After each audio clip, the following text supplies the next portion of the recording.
Hey everyone, this is Kevin Satterfield from Web Film, here to welcome you to the third episode.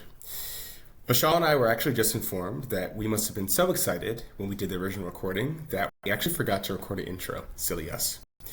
Now, I'm here to formally do that and to give you a better sense of what you can expect. Obviously, some Beyonce, yeah. Viola Davis, Australia, and of course, our movie of the week, which features some vampires. So, I hope you enjoy. Thanks. I think it was at 50/20. It's a movie that's clearly made to give Viola Davis a check so she can do other projects. She probably cares about more, right? Like it's Yeah. all a cycle. It's all a cycle. So that's G20. We're all about actors making their money. And also Violet, she has nothing else to prove because she could quit acting if she wanted to. So let her do whatever she wants. Yeah, Um I love this for I her. I want her to do a full-on Judd Apatow R-rated comedy. That's what I want to see her. I want to see That her would be say fun. Yeah. gross things. I want her to be Can you give me some examples of those things that you'd want her to say? I want her to play like a Russell Brand. I want a Rose Byrne in Get Him to the Greek. I want her to play a Mm, wild, vile character. yeah. Um, what is that song in Get Him to the Greek? Rose Byrne sings. Um, That movie came out so long ago, Vishal. I don't even know. there is a I'm blanking. the songs are the best part in the film, except for one, which is anything that Russell Brand does is bad, because he's a vile person. But Rose Byrne, Yeah. She lives pretty close to me, by the way. She lives in Brooklyn Heights. do you That's not really close, but want to medal? What do you like? I like sometimes see her and like Peter Dinklage as I'm like walking through the neighborhood. Okay, rich. Okay, that is not what I was implying. Kevin But is rich. She's trying what to. I am saying is Peter Dinklage is actually pretty kind in person. He's really sweet. Yeah. And I've seen her with her stroller. She's got kids with Bobby Cannavale. So Is she nice or is she I haven't been that close to her, but I've like seen her. she seems nice. Yeah, she's like a cool person. Yeah, yeah, And she's yeah, yeah. Australian, one of the many Aussies in New York. Yeah. I mean, I know one of the. Aussie friends? Other than uh-uh. wow. That's so odd. I feel like I most mean, I'm people in New York sure. have like a couple of people that they know. Yeah. No, because they don't like Indians. We're cutting this out. They don't. They really are racist towards South Asians. It's a weird thing. There's history. What? There's history behind it. I wanted to ask Damien about it. I'm gonna say excited, and I'm gonna ask. Polkith was in Australia because his brother lives there, and we were talking about before he left, and he was like, Yeah. let me go test it out while I'm there. Racism. Where I mean it is a pretty homogenous country. Yeah, it doesn't really matter where. There is a Yeah. history of I've heard this happening. But yeah, dating there as a black or brown person is apparently pretty bad. Yeah. Yeah. Pretty bad. Wow. Well, we're gonna cut that out. We have to. All right. What you got for hot topics? Okay. So I have a couple, but one of the ones that I was surprisingly excited about, didn't realize that this was coming out, is the trailer for The Smashing Machine, which Oh is yeah. The Yeah. Rock, Emily Blunt, and it's Benny Safdie's next movie. So it's a Mm-hmm. biopic about UFC legend Mark Kerr. And I don't follow UFC. I have no idea. I had no idea that the story was important, Yeah. but The Rock does not look like him in this trailer. It is about Yeah. Pretty good makeup, his right?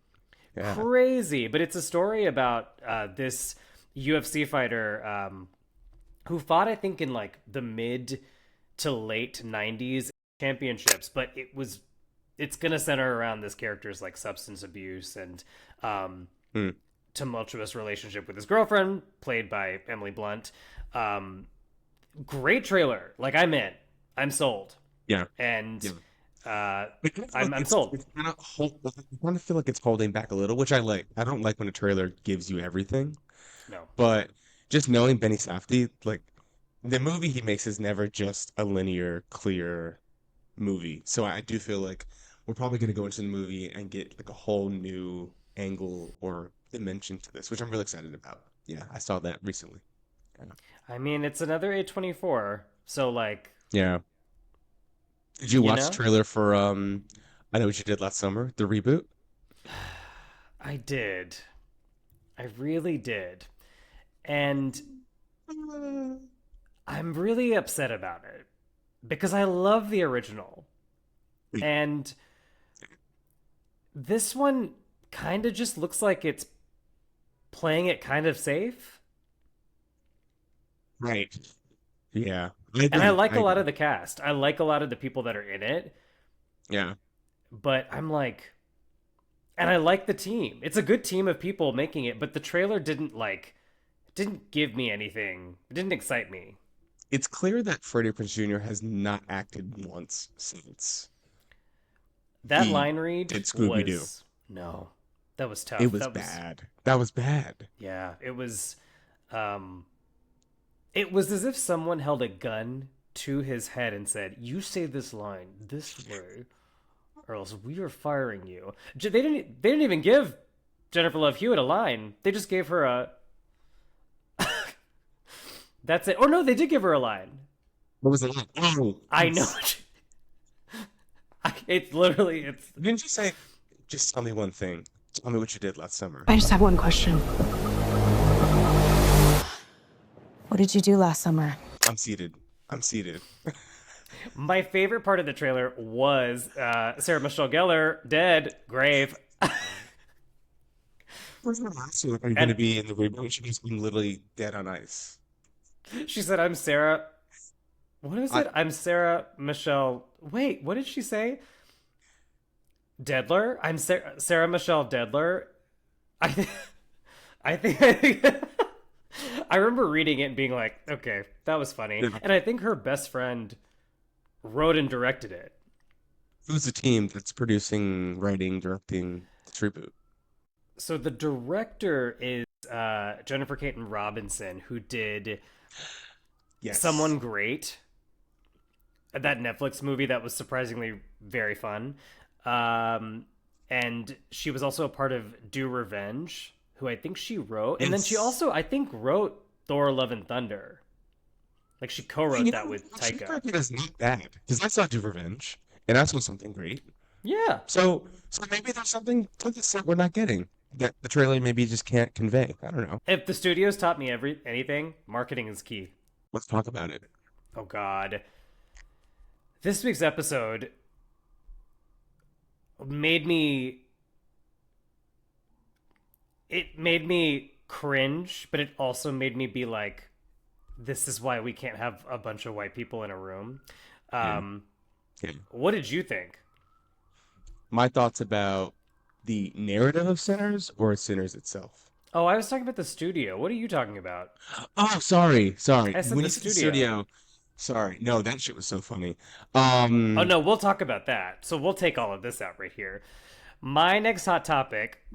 hmm, My next hot topic is George Lucas reveals why Yoda talks backwards at Empire Strikes Back screening.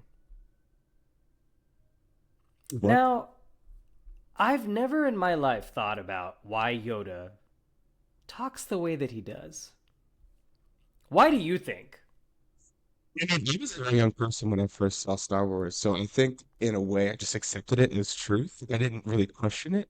He's Hmm. literally a miniature creature. Like I think you're not just suspend some belief for a little bit. People ask this question because I guess this is lore. And George Lucas simply just said, because if he had an accent or it's really hard to understand what he's saying, they focus on what he's saying. Right, And right. I just thought, wow. And he goes, I had to figure out a way to get people to actually listen, especially 12-year-olds. Yeah, that's a good point. That's smart actually. How simple and Yeah. effective. Maybe we should start talking like Yoda. Well, that's really hard because we talk in sentences that require independent and subjunctive clauses to start. I mean, I think you can do it. If I just put my mind to it, I'm sure I could. I But think so one of too. the things that I remember seeing, because I saw Revenge of the Sith in theaters when I was 12, and I would just remember in both the trailer and the movie getting so excited when Yoda goes, "Destroy the Sith. We must." And that line stuck with me. It did. It did. Not a really good movie in the canon of Star Wars, but Not the but best it has one. this it has a special place in my heart because it's the one that I saw in theaters. Yeah, and it's Yeah. my generation of Star Wars. Yeah. Yeah. Okay, so one last thing that I wanted to talk to you about was before we talk about Katy Perry's concert tour, which we must discuss, because Kevin's a big Katy Perry fan. He's a I kitty am cat. not. I'm not, but I've been enjoying the clips. That's what I'm saying. Okay, my last thought and question for you is I don't think we've ever talked about this, but we both like Mm. superhero things. But this new Superman coming out, what what are thoughts on this? And also, why do you think we have not been able to replicate Superman out of all the superheroes? He seems to be the simplest of them all. That's a good question. I I don't get mean, it. None of them in the modern day have been like critically yeah, acclaimed in the way that like I know we shouldn't always compare like things to like The Dark Knight or the Batman yeah, trilogy, but we do, and we've got another one coming out. yeah, yeah. I don't know, with Superman, okay, so one, I think tonally it's always been a little challenging trying to figure out what type of Superman audiences want. Because if you think about the Man of Steel era with Henry Cavill, that was dark. This one seems like it's pretty, I wouldn't say light, it just seems lighter. Mm-hmm. And knowing James Gunn as director and he did Guardians of the Galaxy, I'm kind of assuming he's going to take the same kind of register and tone. But I mean, is Superman? You say he's like the simplest, but is he the most relatable superhero? You know, he's literally an alien. He's not from this earth. Whereas like Spider-Man and Batman and like other superheroes, like they're all human people who become mutants or super in some capacity. Except Batman, he's just a Yeah, billionaire. I mean he's a billionaire, so He's a like that's billionaire. not really Yeah. relatable. Right. Peter I Parker, mean, yeah, Peter was the only one for me yeah. that was like Are you excited about David Cornsweet playing super, like how do you feel with David Cornsweet? I mean, I think that I mean, I've seen him in a couple of things and I've always enjoyed his acting. Like Yeah. I think that aesthetically and like aesthetically he is like the all-American choice for that. And I love Rachel Mm. Brosnahan. So like I And think again, cast is in like Lex Nicholas Holt. yes, Yeah. incredible. Like Yeah. the cast is great. But there's just something about the lore of Superman that I don't know why we have not been able to Mm. like crack. And I personally have. What if I was like, I have a vendetta against Superman? I wouldn't be surprised. At the same time, Wow. Say I, more. I mean, like it sounds like Sounds like I have lots of feuds. it's some deep-seated anger towards this character. He's just a character, No. Vishaal. He's just a character. Yeah, but I'm an actor. You're not. That's fair. You're an I'm actor. method. Also, I do not. By the way, no. I think that any person that's gonna do method acting, you're. It's just an excuse to be a dick. Reminds me of that. What was that one Lady Gaga interview where she kept talking about the I was literally like, I'm looking at you, Lady Gaga. You stop this method bullshit. Stop it. some You can turn it on and off. some Hayek was so over that whole press tour. You could just tell.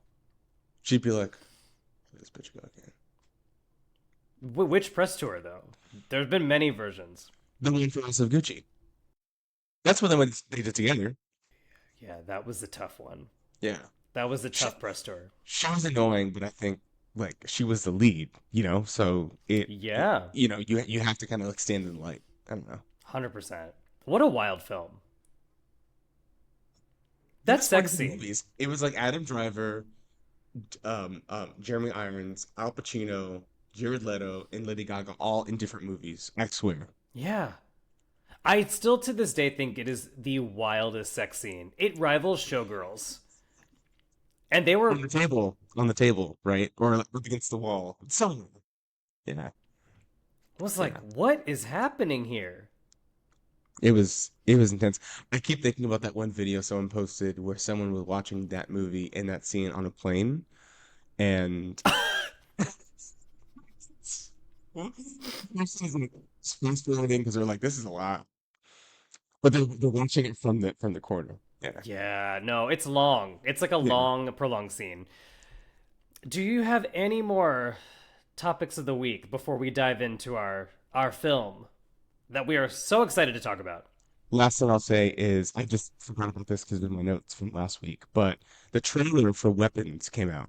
So Zach Kreger, who made Barbarian, and like, is he part of the team that produced Companion? Yes. I think so, Yes. right? Yes, this is yes. So this is his new horror film with Julia Gardner, Garner. I said Julia Fox. Josh Julia Brolin. Roberts. Julia Roberts is doing this. No, I wish, but it looks creepy as fuck. I saw the trailer. It was perfect because it gets you so excited, but at the same time, it doesn't give it away, obviously. We're kind of thinking it's potentially maybe a metaphor for school shootings because it's about a whole classroom of kids that just goes missing one night. And I'm so fucked. I mean, that's dark, but I'm so excited to see what he does with this. I don't think I even clocked that. Yeah, yeah. I don't think I. Yeah. Twitter is just like it's just riddled with people giving off their own ideas. And like, Yeah. Oh, interesting. Yeah, I didn't even clock it. I did see that. Did you hear this? Like, there was a bidding war over it. yeah, Jordan Peele lost. Yeah. So for those that don't know, there was a bidding war over this script before it was supposed to be developed, and Jordan Peele was really like wanting to be a part of this project, and then lost it, and then fired his agent at the time. Which like I'm actually surprised. Like Jordan Peele can get anything. So what like was $38 million? Was like 38 that's million. Yeah. insane. Yeah. Watch it be bad. No, no, no, no. Like he's got such a big track record, and I just feel like this is probably gonna be like my long legs of 2025. Like that summer Hmm. horror blockbuster that just like gets me going. I'm so excited. Do we think that we're do we think that there's too much horror? No, there's never enough horror for me. Hmm. Ever. Ever. Yeah, In fact, is Sinners a horror movie? I think so. The horrors of race Horrors of Race and Assimilation and and freedom and Freedom and Irish folk dancing. and Irish Jig Riverdance. Which honestly, I'm down. Like, sign me up. This movie did make me think, oh, I could do this. I understand what they're. I get it. When you say this, what do you mean this? What do you mean? I get why they're just trying to like make people come to their side because they just get to vibe through decades and decades and like they eat a person and then they're just hanging out. This is truly where you and I could not disagree more, but let's just start the section. Let's take a break. And we are back to our favorite segment. We sat through this so you don't have to. Kevin and I have been, again, we've stopped and started this episode 3 times. So Yeah. we've had a lot of time to process this week's film, which is Ryan Coogler's Sinners. If you haven't heard about this movie, welcome. We're very excited to Welcome. talk about it. If you have It's seen cool. it, I think that we should all, as a collective, do a slow clap for Ryan Yeah. Coogler and this Yeah. team. Like, truly, what a feat! What an incredible, wild film that I had no idea what was going to happen. Before we dive into like thoughts and analysis, I want to know Mm. how would you describe this movie to a person in like one word? Oh, one word. Yeah.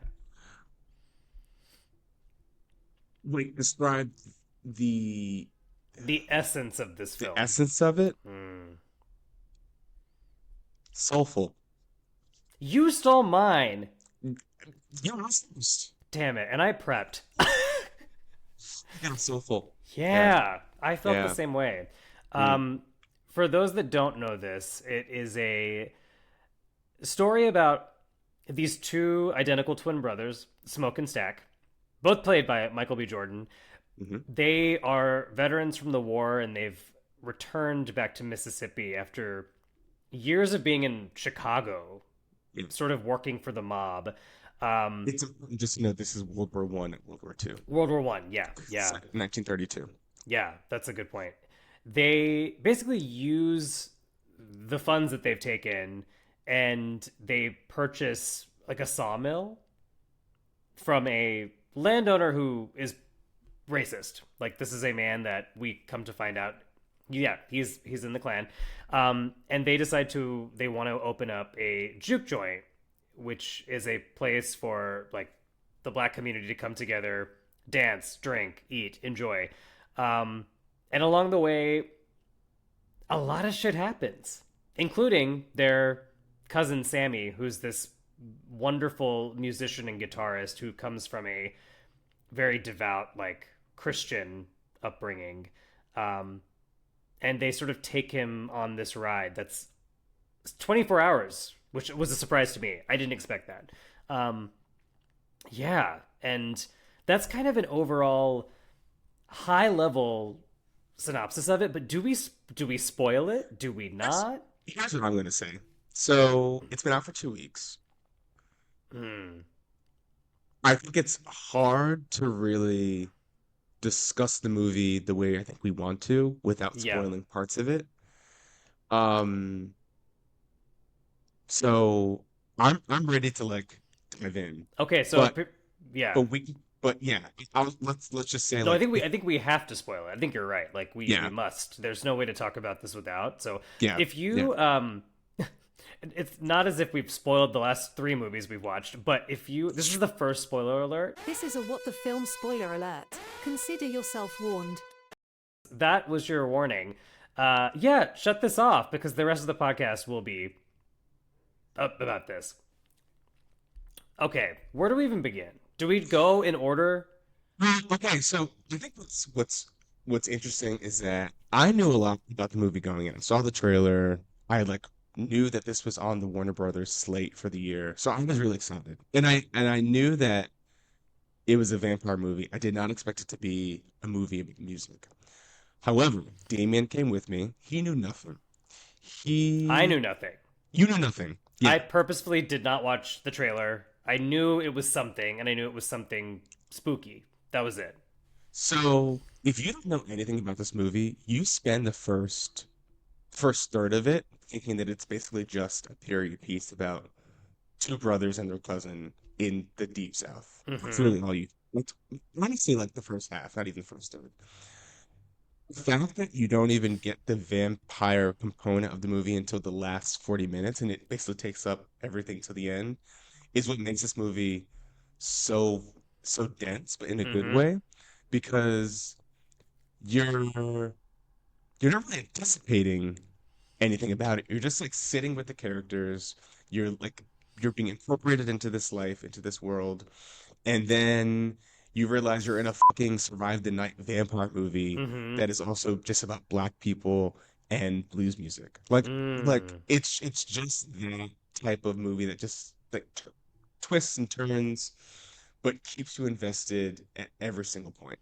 Yeah, I knew very little about it, and that was like on purpose. I made sure not to read up. Even the reviews when they were coming out, there was an embargo that was lifted like quite a bit before the film came out. And I didn't even know who was in it. I made it like I was like I want to go into it really kind of like blind. But yeah,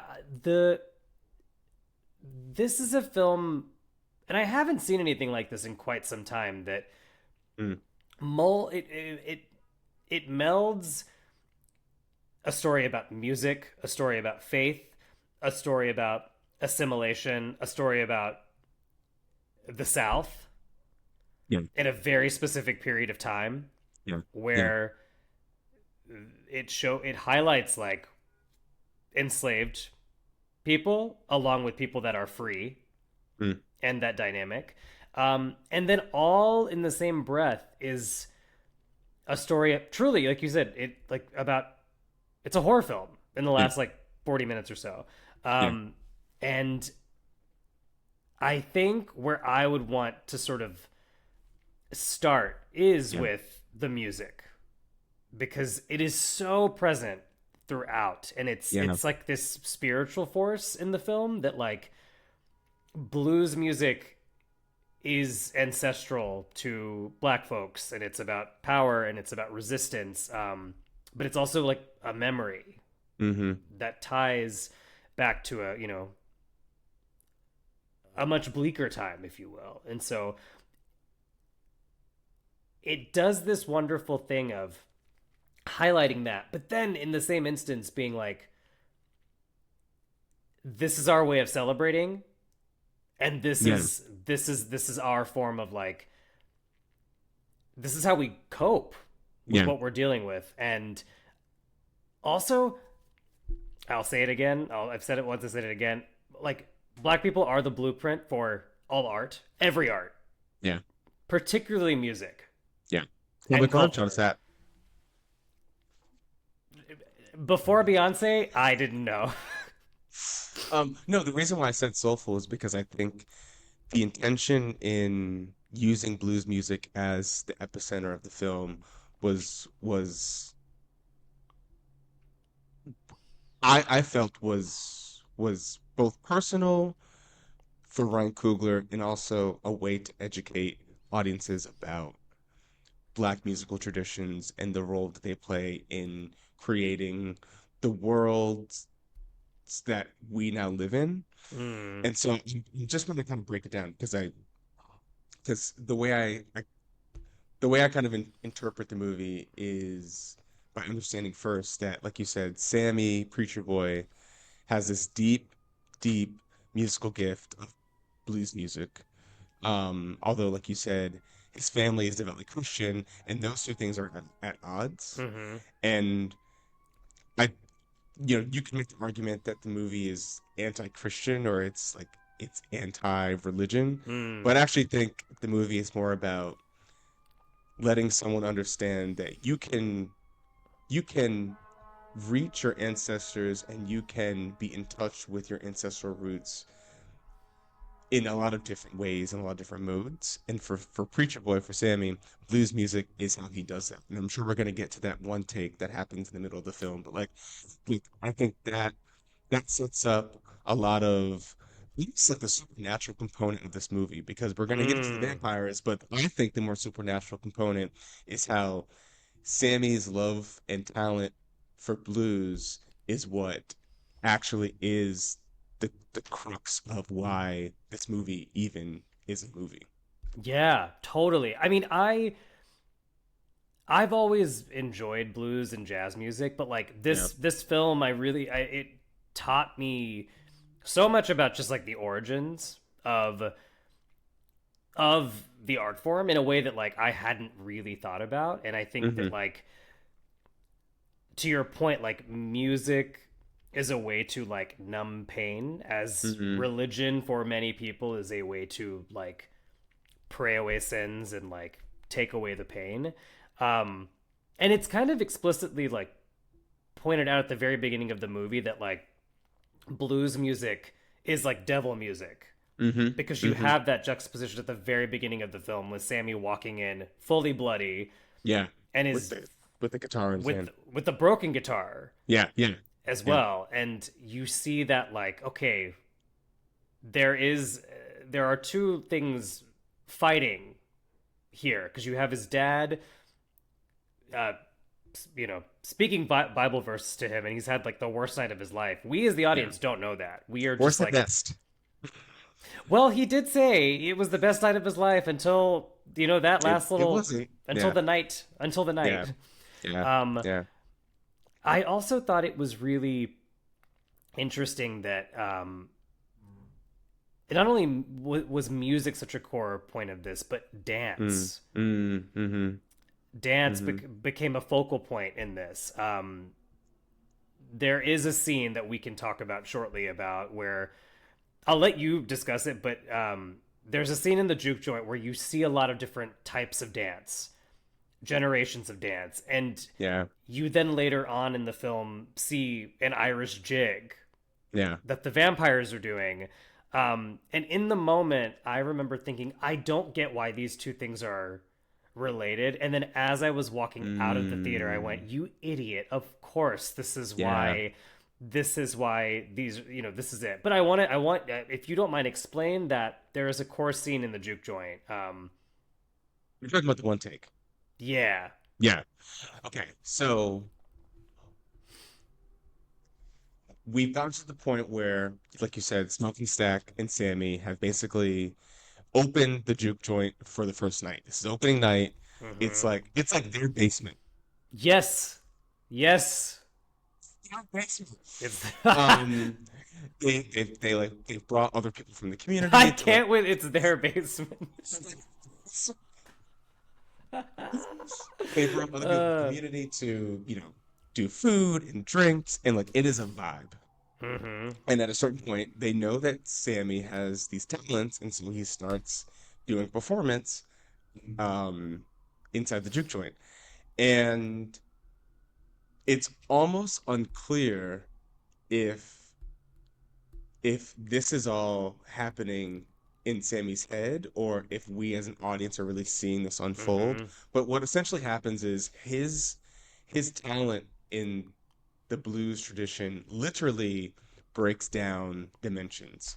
And what you see is an African griot, and you see almost like a Bootsy Collins type figure in music playing the guitar, like the electric guitar next to Sammy, and then you see someone at a turntable DJing, and then you see like two girls twerking in the corner, and then you also see what I'm assuming is an ancestral figure from the Chinese community.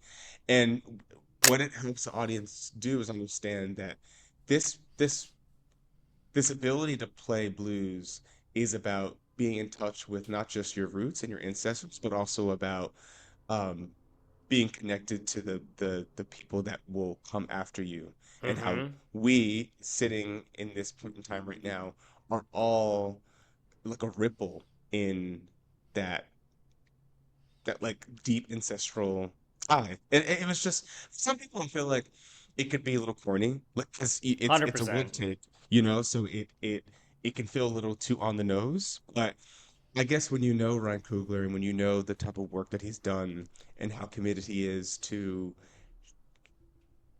really putting Black art on display, it feels really intentional, and it feels like a really lovely, just like warm embrace almost. Yeah, I mean, I love that explanation of it, just because it opened. I mean, I am not a Black person. I am, Indian American, first generation, but like my experience with music, and especially music in America growing up, I didn't grow up on a lot of this stuff. Like, I was listening to Indian music from that my parents brought over, but I remember the one album that played a lot in my house was like the band Chicago.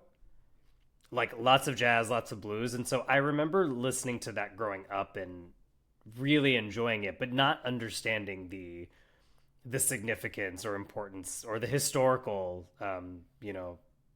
implications in terms of American culture. So it was definitely like, after watching that scene, which, by the way, technically, like from a filmmaking perspective, that scene is wild. The amount of extras, the amount of movement, the amount of choreography, Prior to make that all happen. Yes. And if there were cuts, you wouldn't have ever have known. Like, anywhere in there. Like, the editing was just so wonderful. The lighting, the sound design. Give that the Oscar. The sound design. We'll talk about the awards potential for this later, but I just thought that that scene was so wonderful. I saw people crying in my theater. Where'd you see it? Alamo. Oh, that's right. You saw it Yeah. like 2 hours before I did. Yeah, Yeah, that's right. yeah. And it was like tears of just like feeling seen, which is Mm, you don't see that in movies that often. And so I thought that that was really wonderful. I also just thought that like the the music hmm. choices were stunning. I thought that like the choices of song, um, Miles Canton, like that voice. He sang background for her, like the Yes, R&B artist, for many years, and then she's the one that really pushed him to audition for this movie. Yeah, yeah, yeah, yeah, yeah. I yeah, mean, first acting gig, bravo, sir. yeah, Like yeah. a talent, like so good. Um, I also felt like with the music, it there's this idea that music can oftentimes resist Mm, commodification, but also how it's really vulnerable to being like co-opted.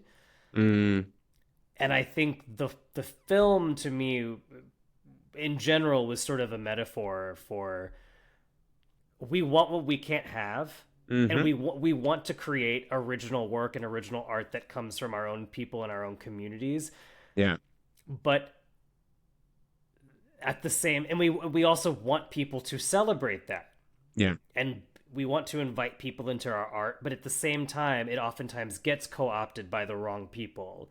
yeah, And what do you do in that moment where you want to assimilate and you want your work to be out there in the world and your yeah, culture to be out there in the world, but yeah, yeah, what do you do when it's not done appropriately or in the way yeah. that you envision it? So I thought that that was Well, fascinating. that's a really interesting transition because let's talk about why or how Remick, the vampire, the kind of head vampire, even enters the story. So up to that point, it's just a movie about blues music. It's just a movie about being in touch with the soul and Mm-hmm. ancestors.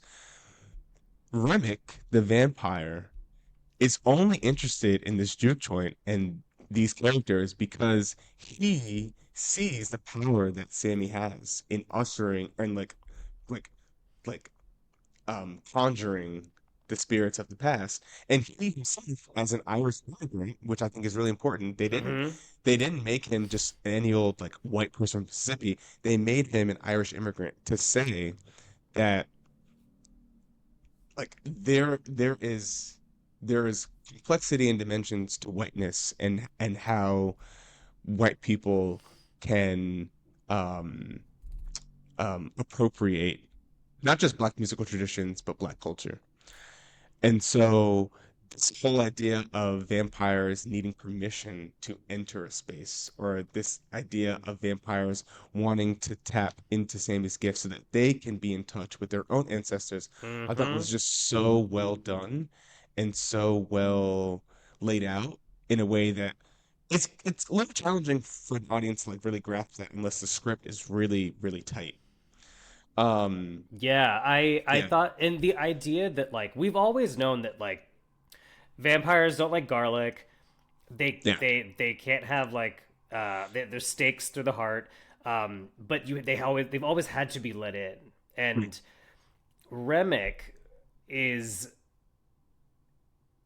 there's such complexity there because making him an Irish vampire, knowing the history of the Irish people and the oppression that they have felt throughout history already makes this so much more interesting than just sort of like the regular Dracula from Transylvania who's just like vibing and like needs to survive on blood. He wants to come into this space and literally tries to steal the culture and appropriate the sound for his own game. He's not necessarily interested in anyone else. No. And that's like the one red herring in the film because when we meet Remick, first of all, the native people said, "Get the." The native people warned us at the beginning of the film. Get this vampire. He is not of us. right. He's not normal. He warns Um, the KKK couple basically that like yeah, he right. takes he we come to find that this vampire gets let into a couple's home who are of the KKK, And I believe it's Choctaw is the tribe, is what I read. But It's Mississippi, then yeah. yeah. Yeah. Yeah. There's different interpretations of this. Were they vampire hunters? That's a prequel that I'd love to see. Same. That's the reason I ask. Is because I'm not sure. Oh, But no. I talked to Yeah. a friend who was like, they were vampire hunters, and I was like, Yeah. I They didn't clearly even- had they had motivation, you know what I mean? So yeah, probably. yeah. Yeah. But it also represented like their solidarity of being oppressed. And when these white people said, "We're good," like Yeah. we don't need you, they warned them. Yeah. Yeah. But when we meet Remick, who not only bites these two KKK people, did you clock this that there was a baby Oh no. in the crib? In the crib? So I think he ate the baby. No. That's so dark. So dark. Yeah, because we didn't really do much. So I mean, the baby would have gotten in the way. yeah. Well, yeah, so Remick basically knocks on the door of this clan's couple, and they let him inside because they assume that he's just one of them. They don't know that he's a vampire. And the No. sun is setting, so he's just trying to like escape the Choctaw people. Yeah. He turns them into vampires, and then he rolls up to the juke joint with those two, with a couple. And like you said, they're playing music outside and like asking like, oh, we heard of a party, so we're just sort of like we're just leaving. And let me So tell it's you that- guys, I'm not feeling it. this music reminded me of the music that I pretended to like growing up in Tennessee. I'm That sorry. bluegrassy kind of like, don't get me wrong, it is beautiful, beautiful music, but it is Yeah. just so simple and boring to me. Yeah. And when It's derivative. 100%, it goes back to the scene that we just saw prior, where it was Right. just such an amalgamation of generations of different black art and black music, and how complex and of a variety that it is, but it still comes from this same place. Meanwhile, Right. now I'm not gonna lie, I did laugh when they started doing their little sways, their little church sways. That Really? did make me laugh. But they didn't get let inside. I know. They were devastated. Yeah. Now, my question about these three: Do you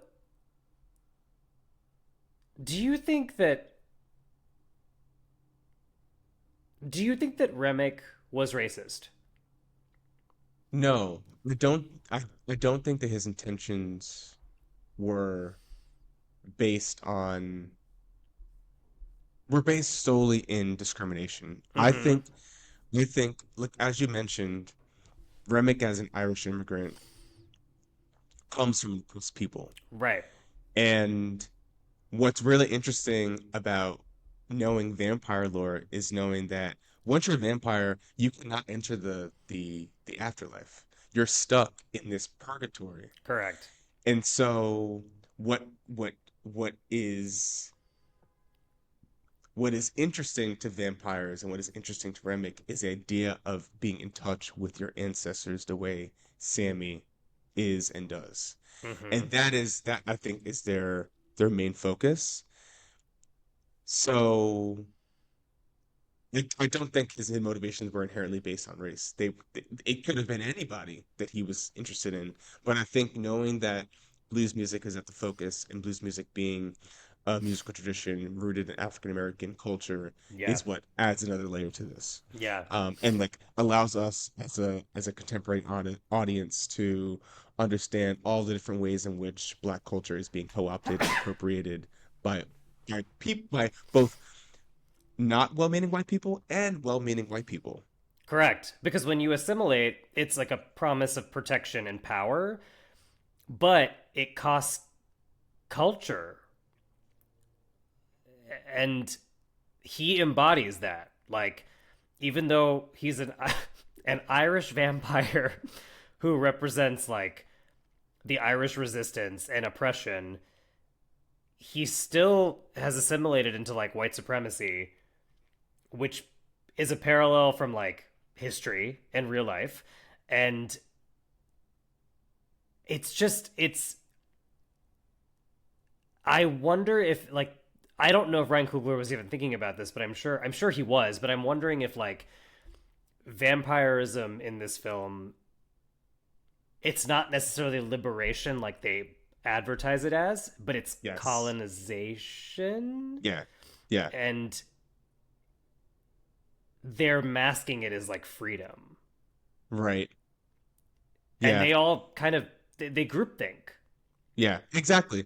And I mean, okay, two things. The first is I thought it was so funny when it basically after the first three vampires have converted enough of the people from the juke joint to where they have like a little circle outside. Remember that part?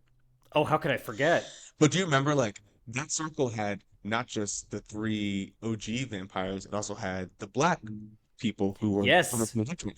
And for me, it was about knowing that even black people can be guilty of letting people into what was originally yours. Yeah. And it can be the movie. I think the name Sinners is really interesting because when I think of sinning, I think of temptation, and I think it can be really tempting to see someone who looks and feels and acts like a black person and co-opts black culture, but is not interested or doesn't have the same depth of power. Like we always talk about, Justin Timberlake being Blue-Eyed Soul. Or we talk about like, whatever like white artists, right? Like Right. these these are examples of people that have taken from black culture, and I thought that was just interesting that they at some point looked like this like really happy, um, well-meaning group of people, but their motivations are entirely vampirical, if that's okay. Correct.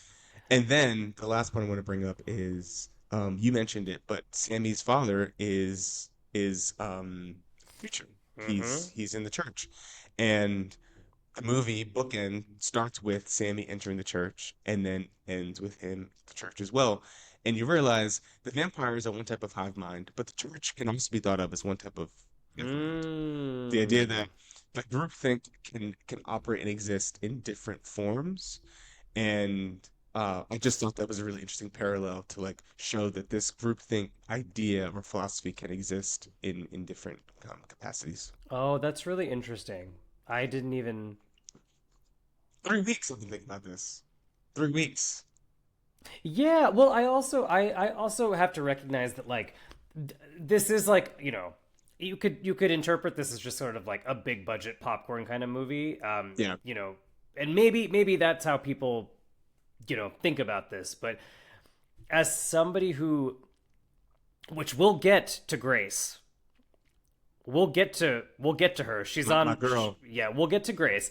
But there are Asian characters in this movie that I really, fortunately and unfortunately, I really did identify with because it's in ways how I grew up in terms of the way that Asian people are able to assimilate and code switch in a way that I think is a bit of our privilege that we sort of refuse to acknowledge. And sometimes I find that like some of the things that were in this film, I was like, oh, this is an education for me as someone who is a person of color who grew up in this country, but also who grew up in the South with all of the racism and all the microaggressions, but in a very different way. Not the Right. same experience, but it was just a very fascinating deep dive to like read Yeah. all of the think pieces about this Yeah. before I. Do you want to talk about the Grace character? Yeah, just go into it. Well, I want to continue talking about the song and the dance of it all because Okay.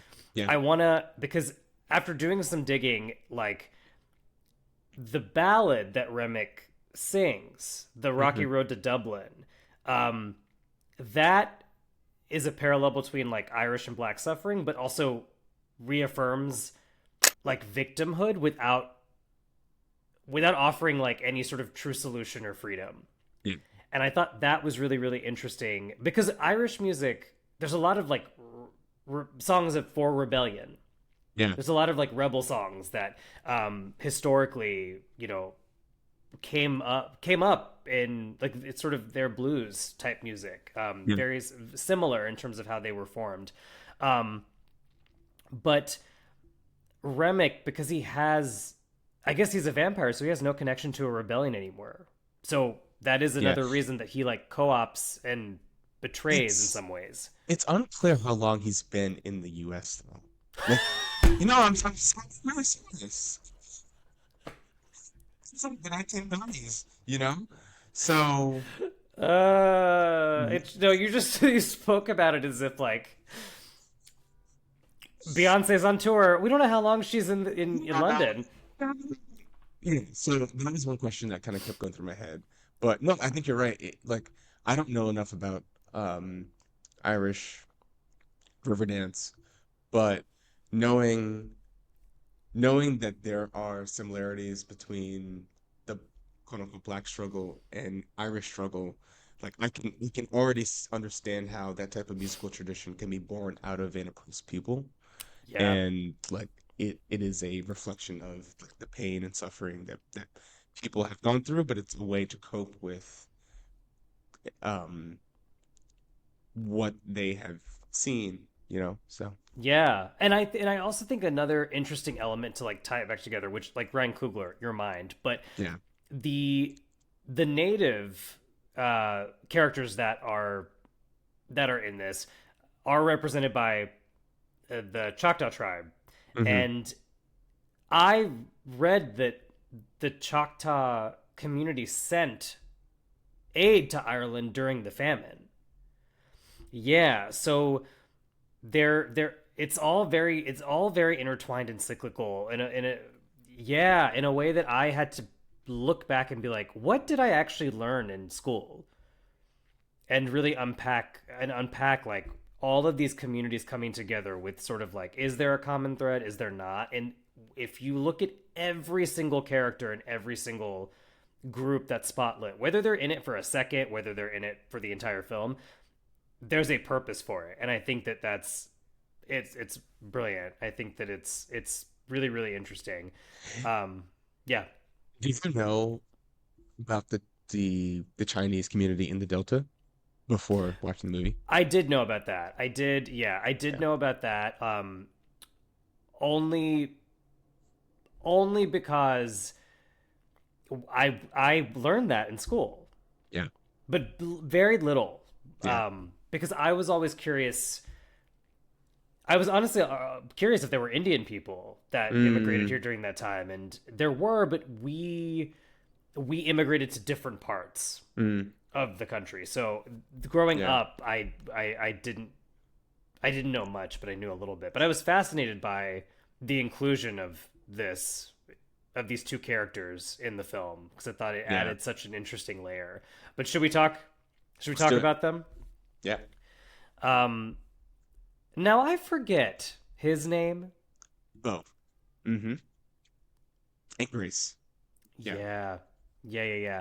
Let's talk about Bo and Grace. These are two Chinese American shopkeepers. They're a couple, and their daughter, who's in the film as well. They add an interesting angle to kind of just like the true multiculturalness Yeah. of the South at this time, in which we don't really see. I think Yeah. those characters were actually really surprising for people because I know that there's been a lot of discussion about, oh, I didn't actually know that Yeah. there was a large, specifically Chinese population in this part of the country during Yeah. this time, and they really interacted and built community with Black folks. But I'm curious, what were your thoughts of the inclusion of them Yeah. in this to start? Well, I thought that it also served the broader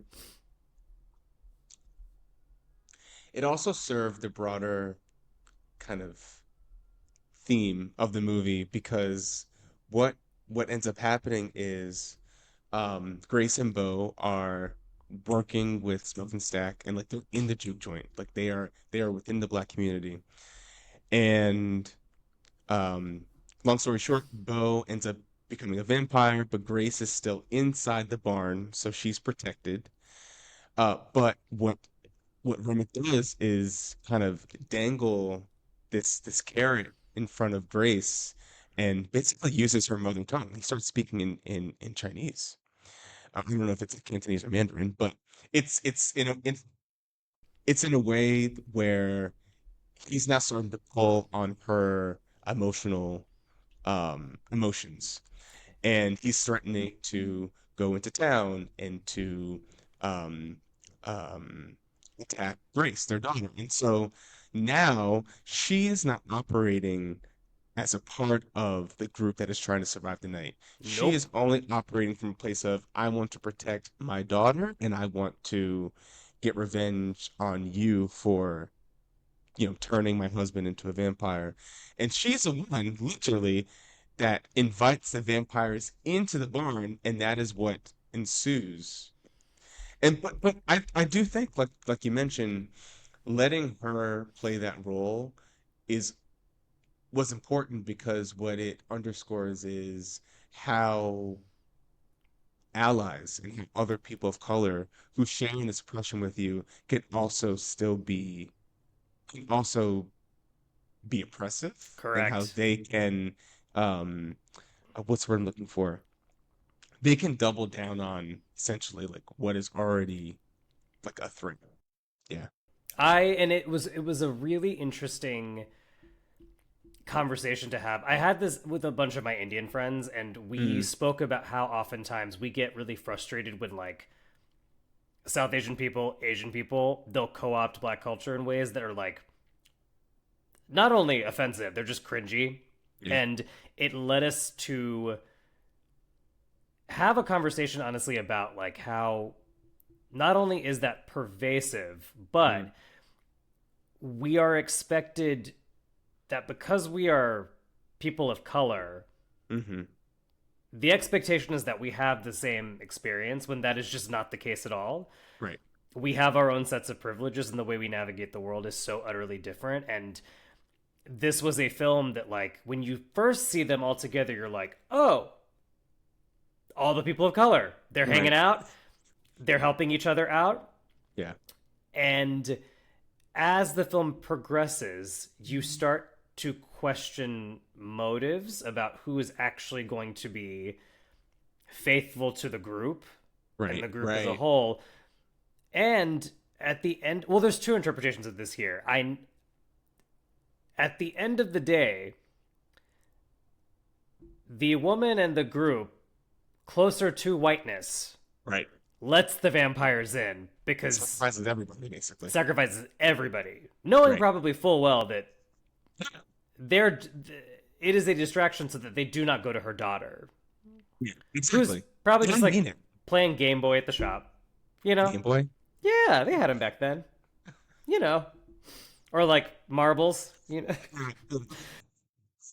But no, one little detail that I wanted to point out was that in in history, oftentimes Chinese shopkeepers would divide their shops into two: one that would serve black people and one that would serve white people. And Bo, the man, was the one Yeah. mainly in community and also like serving and working with black people, and Grace was not. And I thought that for Yeah. her to be the catalyst for shit to kind of go awry Yeah. in her own self-interest was a fascinating detail. Mm, That again, everything was purposeful. Um, and then I also I want to defend Grace listen, for a second. I can see where people left the movie thinking like, oh, the movie was all her fault. But she's a mother. She is scared. I think a lot of people would actually operate as a Grace if they were under certain in the same kind of pressures. So Yeah, yeah. 100%. I don't have kids, so I can only imagine um, when you've got vampires bopping around who are Yeah. threatening you, um, what you would do. You'll do anything to like, and you also know your husband's been turned. Right. Right. Which, like, the minute he Yeah. left, I was like, it was Yeah. really nice knowing you. We liked you. We liked you. I mean, and I also have to say that it was so wonderful to see not only those complex Asian characters on screen, but those actors were acting. They got something really wonderful and like meaty to like chew Yeah. into, even down to like the accents. Like these are things that I don't ever get called in for these kinds of roles. And so it was like a really wonderful moment to see that on screen in a way that I don't think I've really ever seen in modern film, which was lovely. Kudos to Ryan Coogler. I mean, Yeah. Like, yeah. do we want to talk performances? Yeah. I mean, we talked about most of them. The only one we didn't talk about that I thought was just fantastic was Wunmi Asaka, Yeah. who played Annie, who is a love interest of Smoke. Um, and it's important to note that Smoke has left, obviously, went to war, went to Chicago. Annie stayed in Mississippi, and they had a baby girl or a baby boy. Unclear. I I think it was a baby girl. I didn't clock. A baby girl who died after birth, and there's a little gravesite outside of Annie's house when Smoke goes to visit her. Um, and in a way, she represents the kind of emotional anchor of the film because she's the one that educates the group about these are fucking vampires, eat some garlic, create a steak, like she's the one Yep. kind of like almost like providing the light exposition that helps you like under to kind of move the plot along.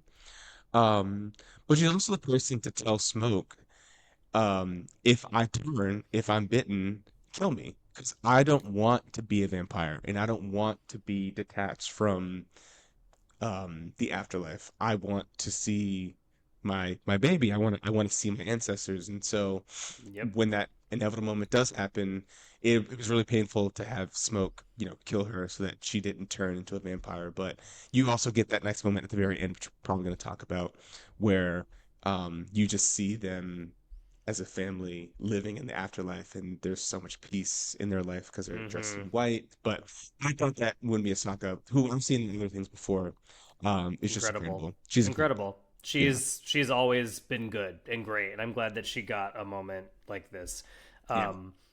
to shine in it. And I think her character was really important to the film because she's the one who introduces is another angle of like spirituality Yes. because she's a hoodoo practitioner, right? She is. Right.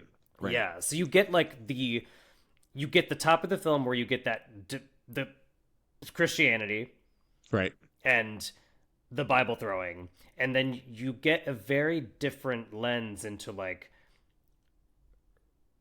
is hoodoo a religious practice? No, it's not. Voodoo is. Hoodoo's Yeah. not. Hoodoo is like it is a spiritual practice, Yeah. is the best way to describe it. It's not Yeah. religious.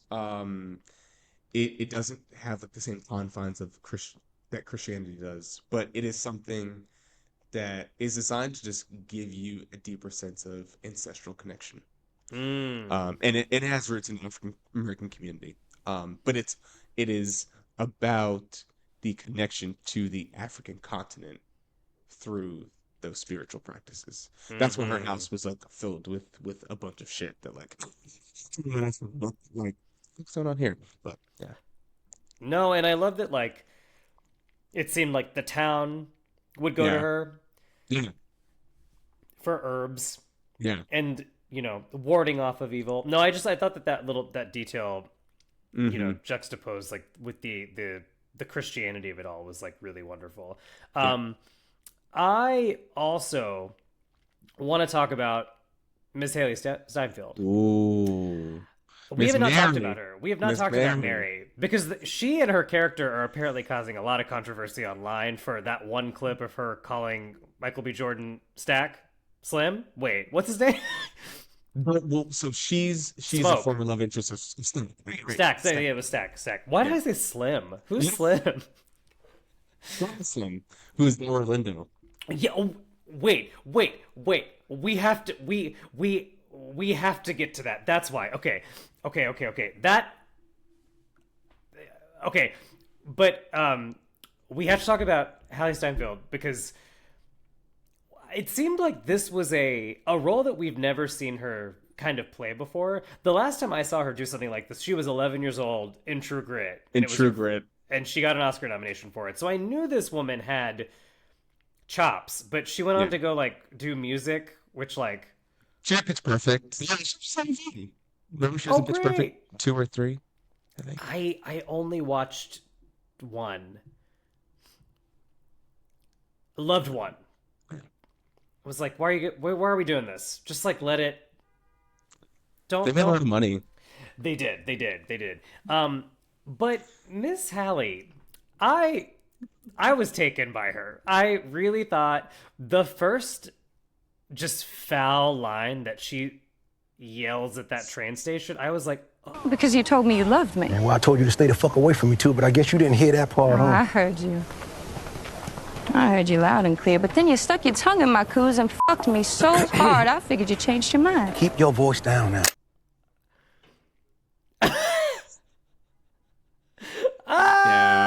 Yeah. For me to get into it, I'm not gonna lie. Okay, because it's so different. Yes. She the introduction of the character is she just has these lines of dialogue that you're like, I don't recognize this child she's fully like a 30-year-old woman. Like she's a grown up, but I just remember her as like a kid. So yeah, I can totally understand that. Yeah. But from her the body language, the accent, like I was into it. I thought that she added the sexiness to the movie that I was not expecting.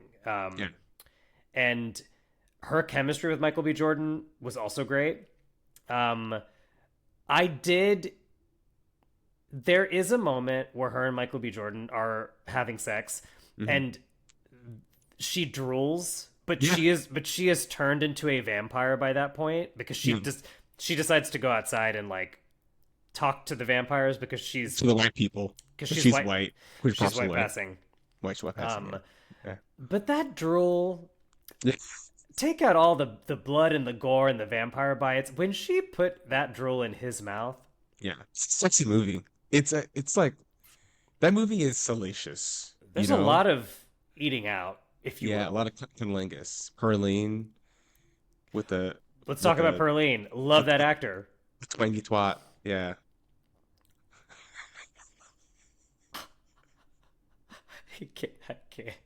I cannot believe you said that. Sammy, I have been walking all night, but I'm sweaty. I smell, and you wanna go down on me? He goes, absolutely. He absolutely, without a breath, without hesitation. I mean, he knew he was going back to his dad's and mom's. That's why he said it was the best night of his life. Yeah. Yeah. Named a whole club after her. Yeah, absolutely. We have to talk about I cannot with twangy twat. Wow. Look, I've done worse. It's fine. I also want to talk about Delroy Lindo. Yeah. Another statesman. Oh my God. Because on paper, that role is not written to be anything. Right. And it could have been with the wrong actor, such a just throwaway character. Yeah. I'm gonna predict he's gonna get an Oscar nomination. Okay, we're gonna talk about the Oscars race when we're done. I'm not wrong. I think he was a standout, and like he's so well respected and well regarded as an actor. 100%. You know, so you forget he is fully British. Yeah. Fully British. I'm trying to think if there's anybody else in this film. I mean, the cast was fantastic. I have to say, I don't always, and I'm sorry if this offends people. I I've never been a Michael B. Jordan I knew you were going to say that. person. And not that I don't think he's not talented. I just think any time that I've seen a movie with him in it, I could name 5 other actors that I think could make it even more elevated. Yeah. This to me was the best work he's done. Yeah. I have notes. I have thoughts. You're going to get into them? Like, how are you going to deliver these notes? I'm also, again, I want to work in this business. So I am working in this business. So I have to be careful. All I will say is that I just kept thinking throughout this movie, what if Sterling K. Brown were in this part? Wait, as in like it was Michael B. Jordan and then Sterling K. Brown, or Sterling K. Brown was just playing the twins? Because I think he could give the subtlety of both of the characters in a way. There's also something about him being older to me. I think I also just think that the character feels older. Yeah, I mean, if they're serving World War One, they kind of have to be. Right? That's what I thought. Like, I think that we'll get into my like critiques of it, but I felt like that was one thing that I was like, I imagined these men being older than what they were, and I think that's partially what maybe took me out of Michael B. Jordan in the part. Yeah, again, fair. I thought he did a great job. Like, I thought that the choice to make Smoke and Stack physically and emotionally different, but like not too much, I thought it worked. I thought that he had chemistry with everybody that he was acting opposite. I thought that like that was wonderful. His best performance for sure. That was my thought. Yeah. And maybe Sterling isn't the right choice, but I felt like I could see him kill this role. And No, I think I'm on the same page. I thought that he was really good. I also wouldn't say that I have been like the biggest Michael B. Jordan person where I have to watch everything he does, but I did think that he really gave his all for this, and 100%. I thought he did great. I could have seen Chadwick Boseman in this. Oh, 100%. Yeah, I could have seen Chadwick. 100%. You know who I did? The internet was abuzz about who they thought should have been in this. Jonathan Majors. And I did not see it. Yeah, same. I did not see it. It's just the fact that he dresses as if he's from the 30s. That's why people think that. Well, and also we saw him do Lovecraft, which it's... She was in that too. Remember that? Yeah. Like, the period piece of it all is very similar. And, like... Yeah, a lot of people were like, he should have been in this. And I just kind of said, why? Yeah. Can I just say one thing? So, no. I think the reason why I think it took me a little to get into the Hallie Steinfeld part is because I was expecting, if you're going to be passing, I was expecting like almost like Tessa Thompson in that role. You know what I mean? Well, no, that was going to be a question that I had for you. Was I guess through the making of this film, Hallie Steinfeld discovered that she was an eighth black. Is that correct? No.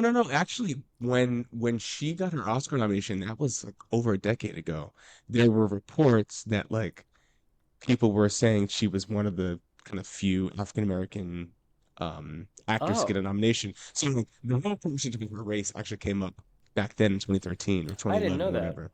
But yeah, she's an eighth black on her mom's dad's side, who is half Filipino, half black.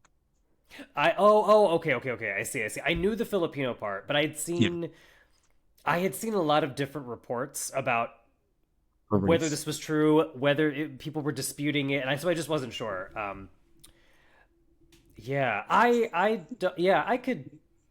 could also see Tessa Thompson murder this part. That's interesting. I think I can understand that critique for sure. I think that's extraordinarily valid. I had also talked to some people that felt like that I guess were bothered by the casting a lot more than I was. I think I just thought that her performance was good enough for me. Specifically, or like the general casting? That specific casting. Yeah. I'm fine with it. It just took me a minute to like really settle into the Totally. role. I was I like, think it this is took a lot wild. of people a minute because again, you if you go into this film not knowing much Yeah. and you're not expecting Hallie Steinfeld to say like some of the things that she's saying as like a grown ass woman, and it's funny. Like she is just so unabashedly like wild in this Wild. movie. Yeah. Yeah. Yeah. Yeah. Um, but I thought that was an interesting casting choice, but also just like an interesting angle because like when the vampires are like, "Why is she in here?" and when he's like, "She's family," and they immediately know. Mhm.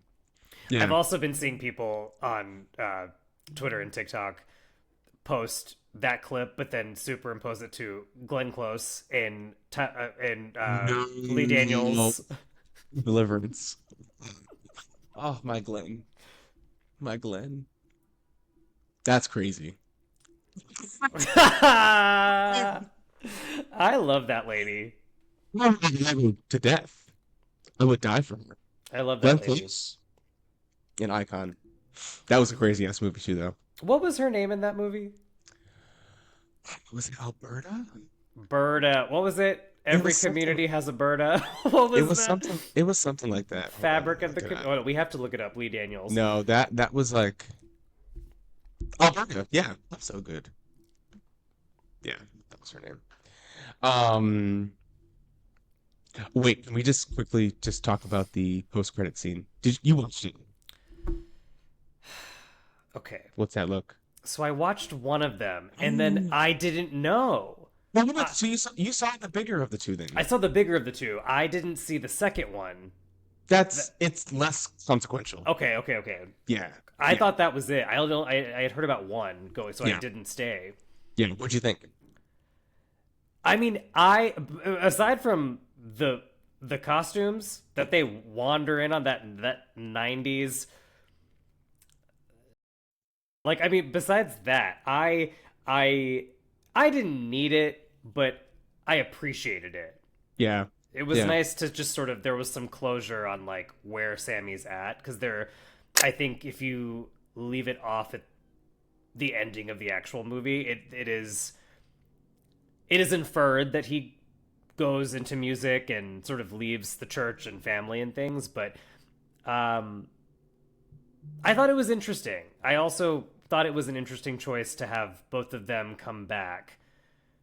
And I wasn't sure if they were leaving because the sun was coming up and that's why they left or if that mattered. I don't think it really mattered. In my opinion, I thought it helped you understand that Smoke and Stack had, in that last brawl that they had in the barn, made an agreement where Smoke said, I'm gonna let you live, but you have to let him live. And so Stack and Mary going back to the club 60 years later to like talk to Sammy and be like, hey, I kept my brother's promise. He lived a great life. Do you want to be a vampire? Like, do you want to like live eternally? And Sammy he goes, nah, I'm good. Um, I thought that was telling. And also just the idea that, what Stack said is, I haven't seen the sun since that day. And at one point he's like, I like what you're doing with this music, but like there's nothing like the blues. And Sammy decides to play them something from, 60 years ago. Mm-hmm. And there's something about this yearning that both Mary and Stack have for the life that they lived as humans that they'll never get because they became vampires. And they won't have access to their ancestors or access to the, their lineage because they're again in this purgatory. I just thought it was just a really interesting way to tie up the what are we tempted by, what are we sinners for, um, and like what are we missing out on if we decide to, you know, if we lean to temptation. Yeah. I think that's a great way to end it. There we go. Except actually I Sinners. do have a follow-up question. Wait, what is it? Would you be a vampire I knew you were gonna ask that. in this film? No. In the context of this film, you wouldn't do it? No, I just don't see the point. You don't want an Irish jig with Remick? I listen to Riverdance every day. I think I am getting as Oh, by close. Beyonce. Okay, okay, Correct. okay. And my Right, name right. is Kevin, so like I actually have an Irish name, so that's You do. my whole family does. Kyle, Kevin, Deidre, Kevin O. Brooks. Satterfield. Okay. Would you? I I think I might. I'm so disappointed in you. I'm I'm so so sorry. disappointed. I want to see what else is. I want to see what's next. Yeah, listen, we're living in it. Fucking fascism. Yeah, but I could move. I can go somewhere else. I don't think there's any rules. There's no rules on staying in one space as a They, vampire. they have to live eternally without ever seeing the sun and just like exist in all these different decades and do what? Party. Go Basement. to, Let's go to basement. You Yeah, are? no, Oh. there's probably a basement right now. Oh my god, absolutely. Yeah, Yeah. yeah, yeah. Yeah. I also but I did think it was an interesting choice to it was a take on making their eyes glow because usually they just look at people and you're in a trance. Making the eyes glow that scene where they're dancing together, where like they're doing the full river dance, and Jack O'Connell's fully doing a full choreographed moment. To see the eyes glow in the dark, I thought that the shot was so cool. Yeah, in the circle. Yeah, fantastic. Yeah. Well, That was that's great. it for Sinners. We did it. Yeah. I want to see it Yeah. again. Also, I found out that we have one of the seven. Well, I think it's gone now, but we have one of the 70 millimeters, one of the 8 in the Yeah, country. in the country. It's at Lincoln Center. Did you see the notification that they're re-releasing it on in IMAX from the 15th to the 21st? I did, but I thought it was. I didn't think it was Lincoln Center. I thought it was. Oh, then I got to see it. I got to see it. I got to see it again. Site has been crashing all day. I've been Oh, trying to get tickets all day. damn. I think it's Okay. probably sold out by now. But Damn. No, I I want know. to. I want to see it in the format that he wanted us to see it in. Because everybody that I've talked to that has said they watched it, and then they've also seen it in like regular digital. We've missed things. We've missed things in the frame. We've missed color that was supposed to be sharper. We've missed pieces that were supposed to like pop more. I'm Yeah. into it. I mean, I saw it in 70 millimeter. Did you see it in 70 millimeter or was that digital? Digital. So you just saw like a very standard. Oh yeah, you gotta at least see 70 millimeter. Yeah. Yeah. Yeah. All right, so let's do a Rotten Podmato score. Okay. Again, this is out of 60. I'm giving Sinners by Ryan Coogler 58. Okay. Yeah. Okay. Very good. And I'm giving it a 56. Okay. Only because I felt like, to your point at the beginning, I felt like because it took so long to get to the carnage, I felt like it took so long, and at the same time, I didn't really care if anyone died or lived. So the And- stakes didn't feel. No, because we didn't Yeah. have enough time with them in peril. The peril was just like everyday life, which is like, scary enough. But Yeah. I felt like we built up all of these moments and these characters, and yet I still really didn't care for them. And so when it all started happening, I was like, ugh, that's frustrating. I also selfishly really did want more of the native people in it. I really did, because I thought that's like such an interesting angle, not only about ownership, but of land and who owns and is able to assimilate and who is not.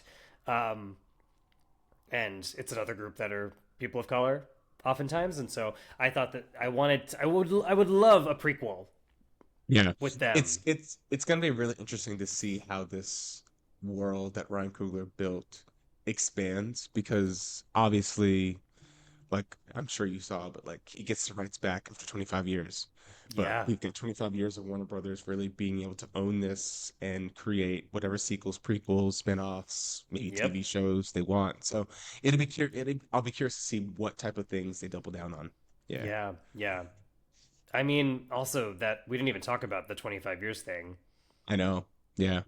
And the I mean, w- I'm sure we're on the same page here, but like, let's be honest.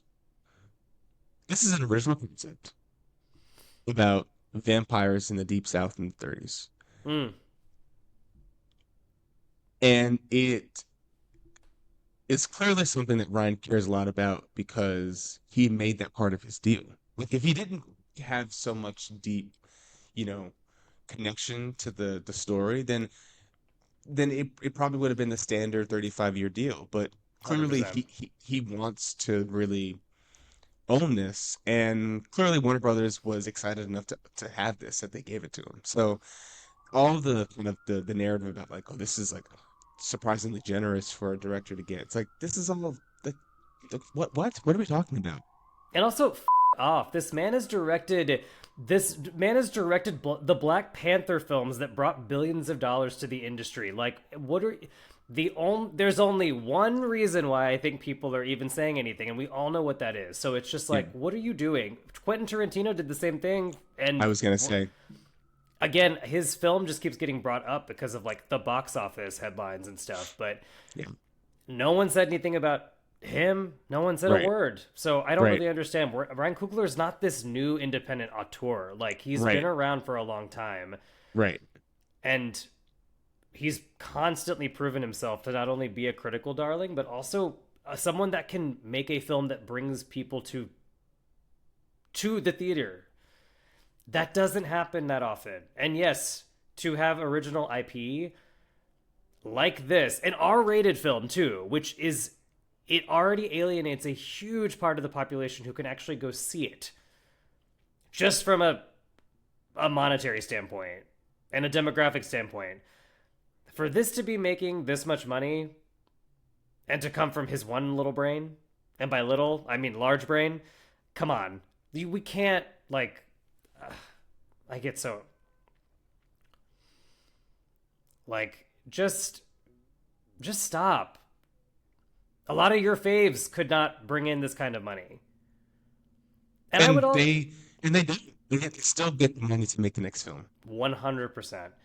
I don't mean this as like a slight to Michael B. Jordan in any way, but I don't think, or maybe I'm underestimating his draw at the box office, but like, I don't think people are, I don't see him. Well, I just don't see him as like a Will Smith or a Tom Cruise. Like, Not yet. it could be about anything and people would just go and like see him. Yeah. I think he could get there, but like, even with that, for it to be doing this well, and let's be real, a 98 on Rotten Tomatoes after hundreds of reviews, hundreds. I know. It feels it you can kind of feel the industry kind of taking a very smug look at Ryan for thinking that he's, worthy of these deals. But the reality is, like you said, he's proven that he can not just create a really good movie, mind you, based off of existing IP, because he made Black Panther, Freed, Fruitvale was his first, like, Fruitvale, right? was his own thing, but it was based off of, It's her story. it was a true story. Yeah. Yeah, I know a lot of my filmmaker friends, especially the non-black POCs, are all like, "Fuck yeah!" Like, it's not only important for black filmmakers and black artists, but it is so important that this becomes a standard. Yeah. For especially people of color that are making their own films, especially independent filmmakers, because rights and authorship over your own work, a lot of people don't know that you get the money to make a lot of these projects, but at the end of the day, oftentimes you don't have creative control, Right. or ownership over the thing that you created from your own mind. And so Right. it's very, very important. Yeah. And 25 years is still a long time. It is. I think people just forget that that's still a whole generation away. 100%. We're so many years away from him actually owning this again. But kudos to him for Yeah. believing in this project, for knowing what he's worth. And the reality is, the studios, he didn't force their hand. They agreed to it. Right? They agreed. They agreed. Um, so yeah, it feels really sweet to also prove them wrong in the box office, because a lot of pundits will also tell you that there is not a market both here or internationally for black films or films by black directors. Mm-hmm. And they always get so excited when a film overperforms, and it's a whole cycle of shock and awe that someone showed up. And then it takes another 5 to 6 years for them to greenlight another original project by a black director. So it's like, what are you proving by kind of limiting the resources and access we have to tell these stories? And we give the same white directors the same opportunities over and over again, millions of dollars. More often than not, the films tank, and no one bats an eye. So, Yeah. yeah. Sorry that was a rant. That should have been my last segment, but it was not. Okay, so now we are in our last segment called I Said What I Said. Kevin, what are you ranting about this week? Or having a hot take about? I honestly feel like that's been the thing on my mind the most, is the double standard that exists truly for black auteurs and Yeah. filmmakers. So I don't want to belabor the point, but that's why I said what I said. Give us the money and the resources to make our films. No, I agree. You're going to hear me rant about giving South Asian artists opportunities all the time. So I think you're 100% correct. It just doesn't make sense to me while we're even debating. Debate the film, debate the thematic elements, debate. You don't have to like the film. You cannot deny that it is a piece of art and it's making money. Right. Like, you can't, period. This business is about economics. That's your case study right there. Yeah. I actually don't have one this week because I think COVID made me softer, more sweet. That's good. Or saccharine. Yeah, or I've just given up on the business, like actually doing anything appropriate or correct. But I did go through some of the Letterboxd reviews, and some of them were very funny, but the one that took me out was a review by, and I don't know if Hayduck, Haiduc, user Hayduck, 3.5 stars. Finally, they cast Michael A. Jordan in something. Was it intentional? I can't tell. Was he joking? I'm going to assume joking? that this person was not joking. Michael A. Jordan. That's so Michael funny. A. Jordan. In something. They finally cast Michael A. Jordan in something. That's crazy because he literally was in both, every Creeds, and that really bad Fantastic Four movie that came out like a decade Tough. ago. We don't have to talk about it. This new Yeah, one we don't. though, the new one looks promising. I'm a little nervous. I'm not gonna lie, but You I'm should excited. be. You should be nervous because this franchise is very spotty. Yeah. But yeah, no, Michael A. Jordan's been around for a minute. He's actually doing he's doing a reboot of the Thomas Crown Affair. That I could do without. I mean, but you can't say he's not trying to be everywhere, you know? Oh no, let the man work. Like, Yeah. hooray for him. I will never Yeah. knock an actor for a job. Michael A. Jordan. Michael A. Jordan. And I'm Vishaal A. Reddy, and this is And I'm Kevin A. Satterfield. Satterfield. Kevin O. Satterfield. Kevin Owe. Oh. Kevin The Owe's- OA. The The OA. OA. What a show. I don't watch that show, but that's another conversation for another day. That's our TV podcast, which will start after Yeah. this. Yep. Well, friends, that was the end. Kevin and I are both sneezing. I think it's time to go. Yeah. But thank you for listening. Thank you for joining. And we'll be back next week Bye. with a film that we don't know. Bye.